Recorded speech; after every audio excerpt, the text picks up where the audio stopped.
रोटी प्याज मांगने वाली चुड़ैल। रात का गांव, उल्लू की आवाज, हल्की धुंध, कुत्तों के भौंकने की गूंज। गांव में एक बूढ़ा चौकीदार गांव का रखवाली कर रहा था। तभी चौकीदार को कुछ अजीब महसूस होता है। अरे बाप रे, आज फिर वही ठंडी हवा चल रही है। न जाने क्यों हर अमावस की रात मुझे वही आवाज सुनाई देती है। रोटी प्याज दे दे बेटा। उफ, रोंगटे खड़े हो जाते हैं। अरे रामू काका, आप भी ना, बुढ़ापे के साथ साथ आपकी कहानियां भी डरावनी होती जा रही हैं। हर हिलती हुई परछाई में आपको भूत दिखता है और हर सरसराहट में चुड़ैल। जरा सोचिए तो, अगर कोई सच में भूखा होगा तो वो बेचारा खाने के लिए रोटी ही तो मांगेगा ना। अब चाहे वो कोई भटकती आत्मा हो या कोई बेसहारा बूढ़ी औरत, भूख तो सबको लगती है काका। आप तो ऐसे डर रहे हैं जैसे वो रोटी नहीं आपकी जान मांग रही हो। चुप कर पगली, तू अभी कल की बच्ची है। तूने दुनिया का वो स्याह चेहरा नहीं देखा जो मैंने देखा है। तुझे क्या लगता है ये सब मनगढ़ंत है? पिछले साल हरिया मिस्त्री को याद कर, उसने भी तेरी तरह हिम्मत दिखाई थी, पर जब उस आवाज ने उसका दरवाजा खटखटाया तो उसने डर के मारे गाली देकर उसे भगा दिया था। और फिर क्या हुआ? अगली सुबह सूरज उगने से पहले ही उसका पूरा घर धू धू कर जलकर राख हो गया।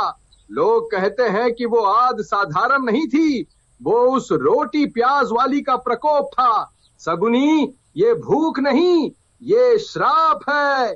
ओह, हरिया मिस्त्री वाली बात तो मैंने भी सुनी थी, पर मुझे लगा वो सिर्फ एक इत्तेफाक था। लेकिन काका, अगर बात ऐसी है तो ये और भी डरावनी है। फिर भी मेरा मन ये मानने को तैयार नहीं कि कोई सिर्फ एक रोटी के लिए इतना बुरा कर सकता है। अगर कोई सच में सदियों से भूखा तड़प रहा हो तो उसे दुत्कारने के बजाय उसकी मदद करना क्या सही नहीं होगा?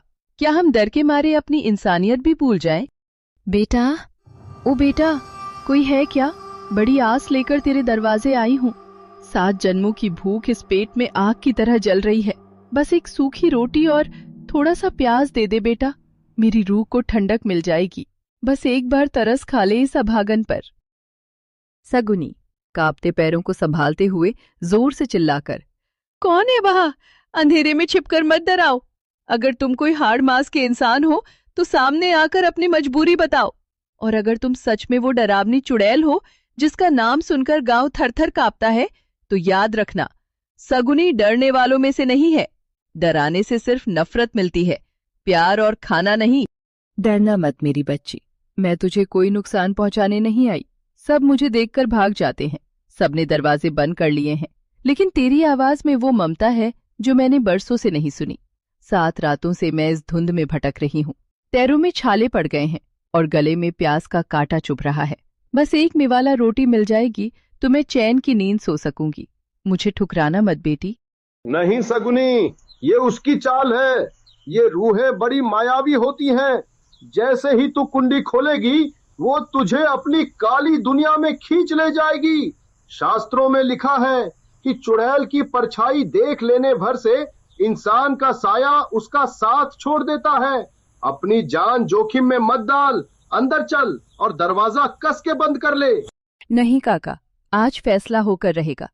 अगर डर का सामना नहीं किया तो ये डर हमें रोज मारेगा। अगर किसी की भूख इतनी बड़ी है कि वो सदियों से भटक रहा है, तो आज मैं उस भूख को मिटाकर रहूंगी। मैं अपनी थाली का आधा हिस्सा उसे दूंगी।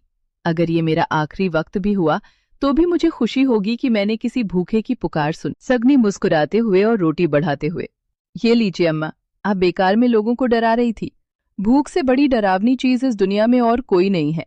लीजिए, ये ताजी रोटी और मिर्च प्याज खाइए। मेरे घर में जो भी रूखा सूखा था मैं आपके लिए ले आई हूँ। इसे खाकर अपनी आत्मा को शांत कीजिए। चुड़ैल रोटी खाने के बाद, धन्यवाद, कोटि कोटि धन्यवाद मेरी बच्ची। तूने वो कर दिया जो इस गांव का कोई शूरवीर नहीं कर सका।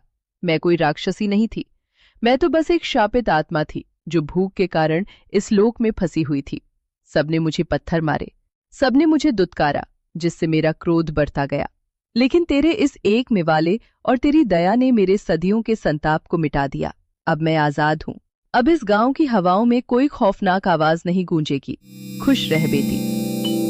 अरे ये क्या चमत्कार है? धुंध छट गई और चारों तरफ रोशनी फैल गई। तो जिसे हम राक्षस समझकर डर रहे थे, वो तो बस एक मदद की प्यासी आत्मा थी। सगुनी, तूने आज मेरी आंखें खोल दी। डर ने हमें अंधा कर दिया था, लेकिन तेरी दया ने हमें बचा लिया। देख लीजिए काका, कभी कभी जिसे हम भूत समझते हैं वो बस एक अधूरा सच होता है। डर का असली इलाज तलवार नहीं, बल्कि सहानुभूति और एक रोटी का टुकड़ा होता है। आज से इस गांव में रातें डरावनी नहीं, बल्कि सुकून भरी होंगी।